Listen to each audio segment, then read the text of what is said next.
Everyone, welcome to my YouTube channel के English world. आज से हम स्पोर्टिंग एरर्स शुरू करेंगे एसएससी सीजीएल 2026 के लिए। डेली हम 20 एरर्स किया करेंगे। Let's start. When I was young I can run faster than Neha. जहाँ पे वॉज क्या बताता है, हमें पास्ट के बारे में बताता है ना। जब मैं यंग थी I can run faster than Neha, जहाँ पे वॉज आ गया, बट जहाँ पे तो कैन है। कैन हमें प्रेजेंट की एबिलिटी के बारे में बताता है, बट हमें जहाँ पे अगर पास्ट में है ना सेंटेंस, तो यहाँ पे भी हमें पास्ट में चाहिए, इसीलिए कैन की जगह आ जाएगा could. When I was young I could run faster than Neha, जहाँ पे भी हमें पास्ट की एबिलिटी के बारे में बताना है, इसलिए हमने कुड का यूज किया। Failure must not have permanent effect on a person because only the tough survive. Failure जहाँ पे क्या है, सब्जेक्ट है। मस्ट नॉट हैव, जहाँ पे मस्ट मॉडल है, मॉडल के बाद हमेशा बेस फॉर्म में वर्ब आती है। फेलियर का किसी भी पर्सन के ऊपर परमानेंट इफेक्ट नहीं पड़ता, बिकॉज क्योंकि वही लोग सफल होते हैं जो परिस्थितियों का सामना करते हैं ना, इसीलिए जहाँ पे फेलियर तो सब्जेक्ट हो गया, उसके बाद मॉडल के बाद बेस फॉर्म भी आ गई।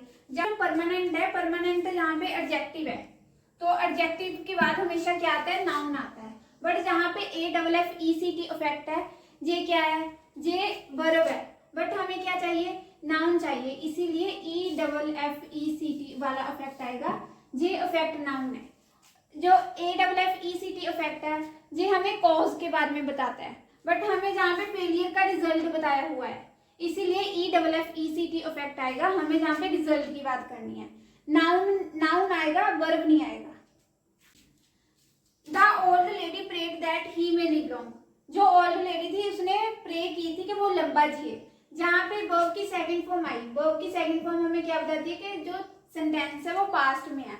जहाँ पे भी जो मे है ना, जहाँ पे जो प्रेजेंट का काम करता है, हमें जहाँ पे पास्ट में ही चाहिए सेंटेंस पूरा, इसीलिए माइट आ जाएगा। मे की जो पास्ट फॉर्म होती है वो माइट होती है। I am teaching you since N hour. मैं 1 घंटे से आपको पढ़ा रही हूँ। जहाँ पे सिंस हमें क्या बताता है कि 1 घंटे पहले ये काम शुरू हुआ था और अभी भी चल रहा है, इसीलिए उसके लिए हम कौन से टेंस का यूज करते हैं, प्रेजेंट परफेक्ट कंटिन्यूअस टेंस का यूज करते हैं। उसमें क्या आता है, जहाँ पे एम नहीं आएगा, जहाँ पे आएगा आई हैव बीन। 1 घंटे से वो काम चल रहा है ना, और अभी 1 घंटे पहले शुरू हुआ था और अभी भी चल रहा है, इसीलिए हैव बीन आएगा, प्रेजेंट परफेक्ट कंटिन्यूअस टेंस। और जहाँ पे सिंस है, सिंस और फॉर का कंसेप्ट भी जहाँ पे होता है। जो फॉर है वो हमें ड्यूरेशन ऑफ टाइम बताता है कि पीरियड ऑफ टाइम क्या है, कि कितने टाइम तक वो काम चला। और सिंस क्या बताता है हमें, स्टार्टिंग पॉइंट ऑफ टाइम, कि कोई काम कब शुरू हुआ। इसीलिए 1 घंटा क्या है हमारे पास, ड्यूरेशन ऑफ टाइम है ना, इसीलिए हमने सिंस की जगह क्या लगाना है, फॉर लगाना है। जहाँ इस सेंटेंस में 2 एरर थे। करेक्ट सेंटेंस क्या बना, I have been teaching you for an hour. मैं 1 घंटे से आपको पढ़ा रही हूँ, इसीलिए जहाँ पे हैव बीन आएगा और जहाँ पे फॉर आएगा। By the time we got our tickets and entered the cinema theater, the show was already begun. जब तक हमने अपनी टिकट्स खरीदी और सिनेमा थिएटर में एंटर किए, जो शो था वो पहले से शुरू हो चुका था। The show was already begun. जो शो स्टार्ट होने का एक्शन है वो फर्स्ट एक्शन है, और हमने टिकट्स खरीदी और हम सिनेमा थिएटर में एंटर किए वो सेकंड एक्शन है। जो अगर 2 एक्शन पास्ट में हो रहे हैं, जो एक्शन पहले हो रहा है वो हमेशा पास्ट परफेक्ट टेंस में आता है। जो सेकंड एक्शन है जो उसके बाद होता है वो पास्ट इंडेफिनिट में आता है, इसीलिए जहाँ पे वॉज की जगह आ जाएगा had. He has read 4 plays written by Shakespeare by the end of this month. इस मंथ के एंड तक वो शेक्सपियर के 4 प्लेस पढ़ चुका होगा। ये एक्शन फ्यूचर में होगा, फ्यूचर में जाके एंड होगा, इसीलिए हमने जहाँ पे हैज की जगह विल हैव लगाना है, क्योंकि जहाँ पे हमने फ्यूचर परफेक्ट टेंस का यूज करना है, क्योंकि ये एक्शन आगे फ्यूचर में जाके खत्म होगा। He will have read 4 plays written by Shakespeare by the end of this month. जहाँ पे विल के बाद हैव क्यों आया, क्योंकि विल क्या है, मॉडल वर्ब है। मॉडल वर्ब के बाद हमेशा वर्ब की बेस फॉर्म आती है। जो हैव है वो बेस फॉर्म ऑफ वर्ब ही है, इसीलिए विल हैव आया। Since the trip home was expensive, I did not went home during the holidays. जो ट्रिप होम थी वो बहुत एक्सपेंसिव थी, इसीलिए मैं हॉलीडेज में अपने घर नहीं गया।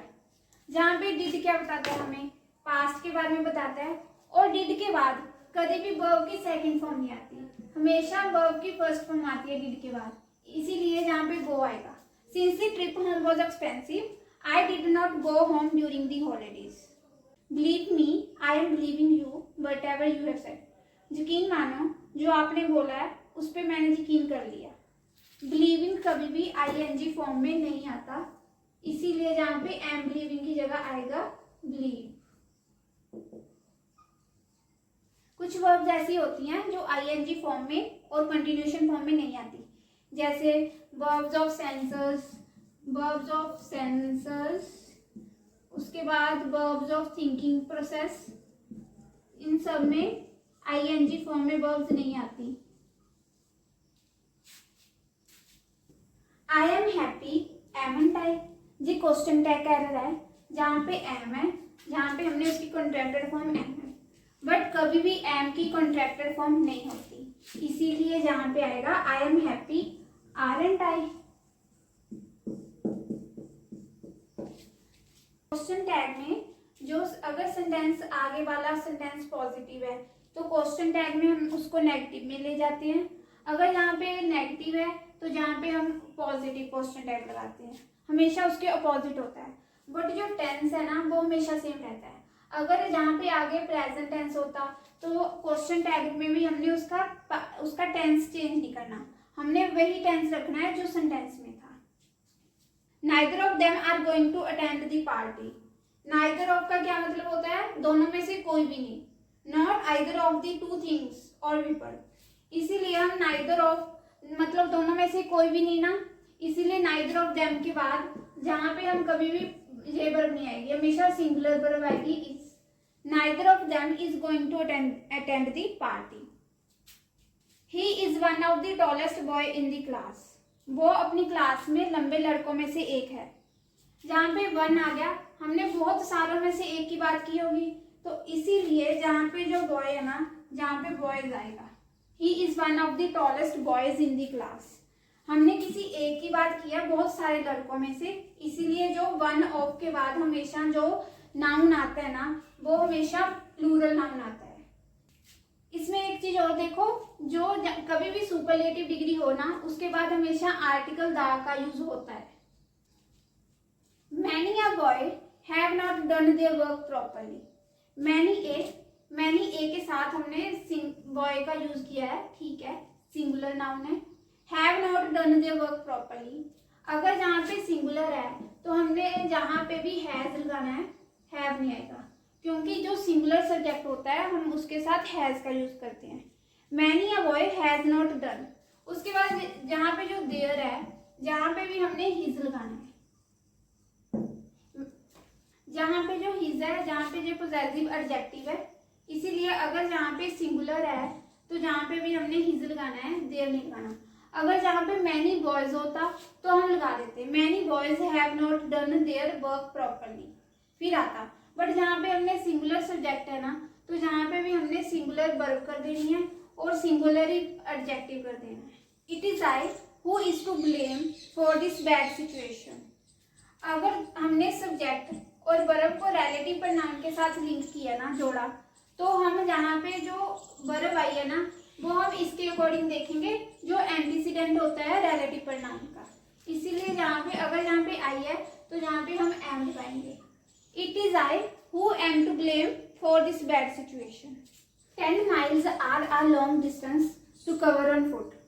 10 miles एक सिंगुलर यूनिट की तरह है, तो ये प्लूरल है, बट ये एक सिंगुलर यूनिट की तरह काम कर रहा है ना, इसीलिए जहाँ पे भी सिंगुलर वर्ब आएगी is. 10 miles is a long distance to cover on foot. जहाँ पे जो प्लूरल नंबर वो सिंगुलर यूनिट की तरह काम कर रहा है।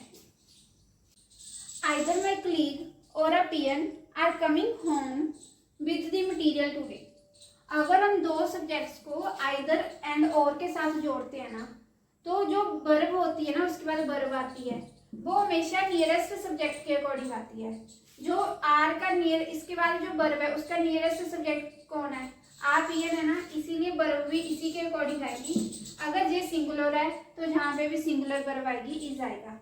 Either my colleague or a peon is coming home with the material today. Ram as well as his parents are coming. Ram और उसके पेरेंट्स को हमने किसके साथ कनेक्ट किया है, एज वेल एज के साथ, और जहाँ पे हमने आ लगा दिया। बट कुछ ऐसे वर्ड्स होते हैं जैसे एज वेल एज, विद और in addition to, but, besides, जिसके साथ हम देखते हैं हमेशा जो वर्ब है ना वो हम फर्स्ट सब्जेक्ट के अकॉर्डिंग देखते हैं वर्ब क्या आएगी। अगर फर्स्ट सब्जेक्ट सिंगुलर है तो जहाँ पे भी सिंगुलर ही आएगा, सिंगुलर वर्ब आएगी, इज आएगा। Ram as well as his parents is coming. The quality of apples are good. जहाँ पे जो क्वालिटी है ये मेन सब्जेक्ट है, हमेशा जो वर्ब देखते हैं हम वो मेन सब्जेक्ट के अकॉर्डिंग देखते हैं। द क्वालिटी ऑफ एप्पल्स जहाँ पे आएगा is. The quality of apples is good, क्योंकि जो हमारे पास मेन सब्जेक्ट है वो क्वालिटी है, एप्पल्स नहीं है। और हमने क्वालिटी किसकी बात की है, एप्पल्स की क्वालिटी, इसीलिए मेन सब्जेक्ट के अकॉर्डिंग हम वर्ब देखेंगे। If he were you I would have given him my car. अगर वो तुम होते मैं उसको अपनी कार दे देता। ये कंडीशनल सेंटेंसेस के एरर हैं। अगर एक कंडीशन फुलफिल नहीं हुई तो दूसरी कंडीशन भी नहीं फुलफिल होगी। अगर वो तुम होते, इसमें वर्ब की सेकंड फॉर्म का काम करा है, इसीलिए जहाँ पे वुड के साथ वर्ब की बेस फॉर्म आएगी, जहाँ पे भी गिव आएगा।